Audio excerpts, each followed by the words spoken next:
क्या आप विश्वास करेंगे कि हजारों साल पहले एक सभ्यता इतनी उन्नत थी कि उसके विज्ञान, वास्तुकला और धन का आज तक कोई मुकाबला नहीं, लेकिन फिर एक दिन वो अचानक गायब हो गई? क्या ये कोई पौराणिक कहानी है या इतिहास का सबसे बड़ा रहस्य? आज हम अटलांटिस के रहस्य को खोलने की कोशिश करेंगे।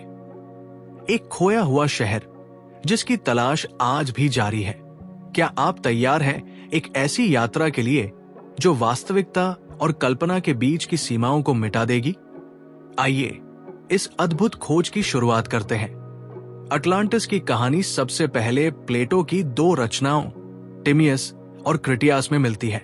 प्लेटो, जो प्राचीन ग्रीस के सबसे प्रसिद्ध दार्शनिकों में से एक थे, ने ये कहानी लगभग 2400 साल पहले बताई थी। प्लेटो ने लिखा कि अटलांटिस एक विशाल द्वीप था जो हरक्यूलिस के स्तंभों से परे, यानी आज के द स्ट्रेट ऑफ गिब्राल्टर के पास स्थित था।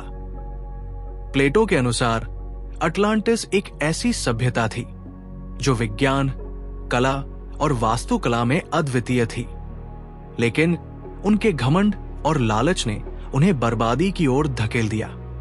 उन्होंने खुद को देवताओं से ऊपर मान लिया और इसके परिणाम स्वरूप देवताओं ने इस सभ्यता को नष्ट कर दिया। एक भयंकर भूकंप और बाढ़ के कारण अटलांटिस एक ही रात में समुद्र के नीचे समा गया। प्लेटो की इस कहानी ने सैकड़ों सालों से वैज्ञानिकों, इतिहासकारों और खोजकर्ताओं को प्रेरित किया है। क्या वास्तव में ऐसा कोई स्थान था? आइए कुछ सिद्धांतों पर नजर डालते हैं। पहला सिद्धांत हमें सैंटोरिनी द्वीप पर ले जाता है। लगभग 3600 साल पहले यहां एक विशाल ज्वालामुखी विस्फोट हुआ जिसने आसपास की मिनोअन सभ्यता को नष्ट कर दिया। इस घटना और प्लेटो के विवरण में कई समानताएं पाई गई हैं। दूसरा सिद्धांत सहारा के रिचार्ड स्ट्रक्चर पर आधारित है, जिसे सहारा की आंख कहा जाता है। इसकी गोलाकार संरचना प्लेटो के विवरण से मेल खाती है।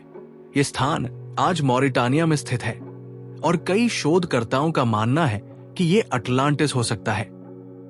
एक और दिलचस्प सिद्धांत कहता है कि अटलांटिस वास्तव में अटलांटिक महासागर के नीचे स्थित है, लेकिन समुद्र के इतने बड़े क्षेत्र की खोज करना आज भी एक चुनौती बना हुआ है।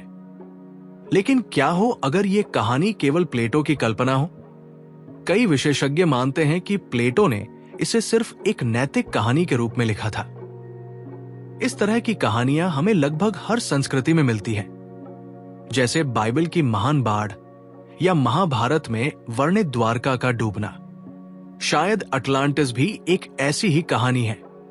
प्लेटो ने अपनी कहानी में इंसानी लालच, शक्ति और नैतिक पतन के परिणामों पर जोर दिया। क्या ये उनकी कल्पना मात्र थी? आज अटलांटिस सिर्फ एक प्राचीन कहानी नहीं है, ये फिल्मों, किताबों और वीडियो गेम्स में भी एक प्रमुख विषय बन चुका है। अटलांटिस हमारी कल्पना और अन्वेषण की इच्छा का प्रतीक बन गया है। आधुनिक तकनीक जैसे अंडर वाटर ड्रोन और सैटेलाइट इमेजिंग हमें समुद्र की गहराई तक पहुंचने में मदद कर रही है, लेकिन अभी तक अटलांटिस का कोई ठोस प्रमाण नहीं मिला है। तो क्या अटलांटिस वास्तव में एक स्थान था या ये केवल प्लेटो की कल्पना थी?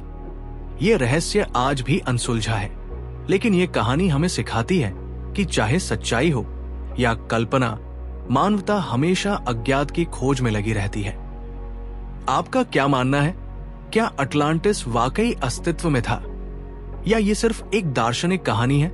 अपनी राय नीचे कमेंट्स में जरूर बताएं। और अगर आपको ये वीडियो पसंद आया तो इसे लाइक करें, शेयर करें और हमारे चैनल को सब्सक्राइब करना न भूलें।